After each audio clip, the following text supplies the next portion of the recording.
Sharkey. I'm absolutely delighted to have you joining me in my studio today. I'm delighted to work with you and the National Museum to create some fantastical beasties today. So my work, as you can see, I do painting, and a lot of my work goes into books. That's a few of the books that I've done artwork for.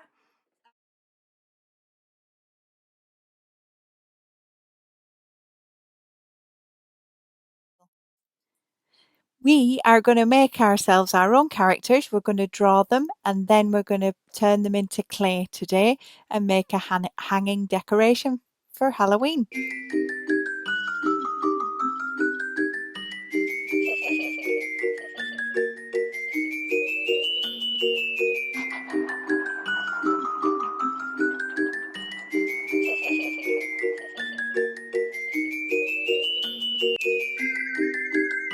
Time for ideas. We're going to look at inspiration first of all from the National Museum's collection, and they've got an amazing collection of Irish silver. It dates back to the 17th century and right through to the present day. So we're going to look at the different techniques you can see in some of the collection from the museum. Engraving, you can see when there's decoration done by cutting into the silver to create a pattern. So that's called engraving into the metal. And then cartouche is a decorative panel that's intended for enclosing a feature, such as a coat of arms. Then you can see here on the right with the fish in this silver piece. And stippling is when you use little dots or very small marks and push them into the silver. So you can see above the trunk of the elephant here, and there on the pheasant just below the chest where the face is, there's some stippling used. It almost looks like mermaid scales there. You can see fluting in the feet of this sauce boat here, and also at the top of the foot on the one on the right. And it's semicircular grooves that's been pushed from the inside and leaves that mark of a fluting style on the outside. Then repoussé is decoration done by punching or pressing out the form from the inside to create relief on the outside. So we'll be using some of these techniques to create our clay fantastical beasties. Let's think about the different types of mythological animals that you can get. You can see a great range of different types of animals. The fish, you can see there's like a lion or a dragon type creature in the implement behind the fork here. And here it's like a man crossed with an animal, and he's holding two snakes, and it's like he's got snake skin. So if we think of animals crossed with humans, you've got mermaids, you've got centaurs, and then you've got creatures like a horse with wings. Can you remember what that's called? That's a Pegasus.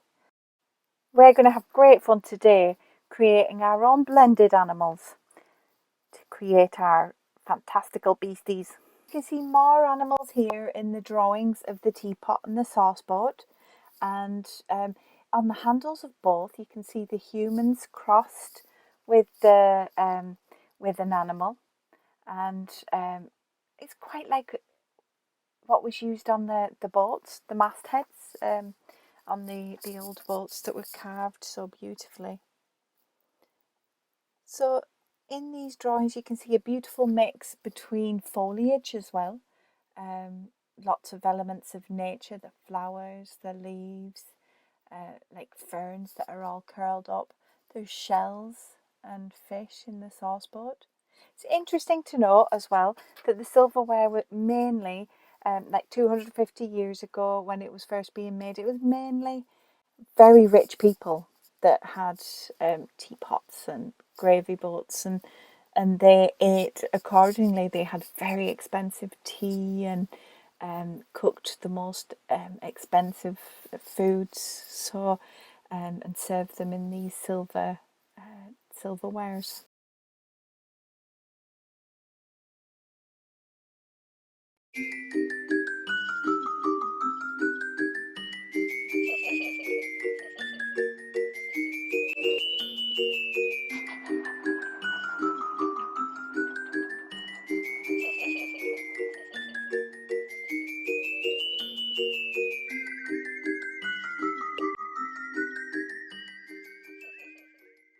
Now's the important bit. You just need to let loose and think about combining as many animals as you can think of, and do lots and lots of sketching, and get your piece of paper and your pencil and let loose. See us putting horns and beards and beaks, and think of claws and scales. So here's a range of some of the ideas I came up with, and you can see if you work from the top right down to the bottom. My idea kind of progressed as it went. I decided I wanted to have curly goat's horns and have it slightly bird-like as a creature, and um, with the goat's horns, I thought I'd have a goat type nose. So once you've got your idea, you need to put it on one piece of paper. So I did a rough sketch once I decided on my design, and you maybe can do it about half the size of an A4 sheet. Fold your A4 sheet in half and sketch out your idea as closely as you can to how you think it will be put into your clay sculpture. So I'm putting details in the foliage. So very inspired by the silverware at the National Museum, and added foliage along with animal type things. And I'm thinking of all the fluting and stippling we can do as I was drawing. So you need to get a piece of clay and you roll it from the center to the bottom and the center to the top. And you keep moving it around and turning it over. So I'm using the stippling by pushing into the clay and the repoussé by pushing out from behind. So what we'll do is roll up bits of clay as well and push them in behind to help raise it. So it's a bit different than the silver in that we can use the medium we're working in to support it. So I'm putting the mermaid's legs in there. So I'm using a range of tools. Sharp pencils are very good, and different things from the kitchen. So, but the wooden skewers are a very handy tool. So you keep working on it and keep drying. And I've dipped a brush into a little bit of water to help neaten things as we go. But just a little bit of water because you don't want it to get too wet and hard to work with. You can see I'm firming it up and carving out little bits. So there's a lot of the engraving, and that is called, when you're scratching out in clay, it's called sgraffito as well. So you're just creating the lines into the clay that colour can sit into. So I'm drying away and using a softer brush or a sponge or something just to dry it off and then rub off the excess bits as you go.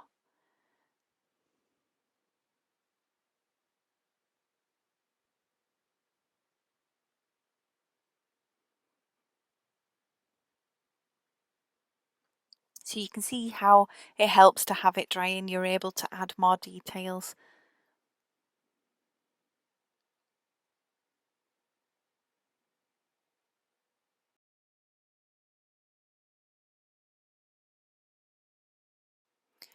So it's dry enough now, so it's ready for a bit of colour. So any type of colour, I'm using a gouache here, but you could use acrylic, gouache, poster paints, anything that you have available.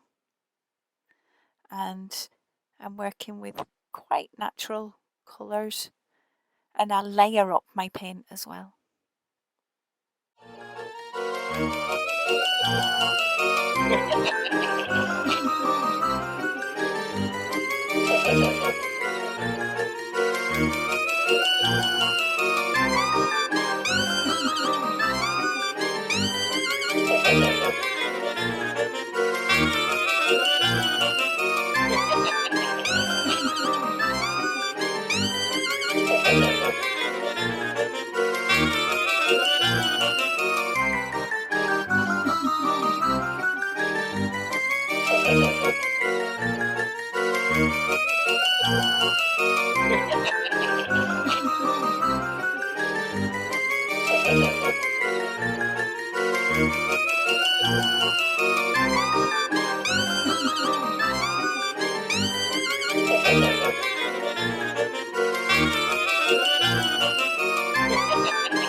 So I'm using a damp cloth to rub that to try and make it look like the soft wings of a moth.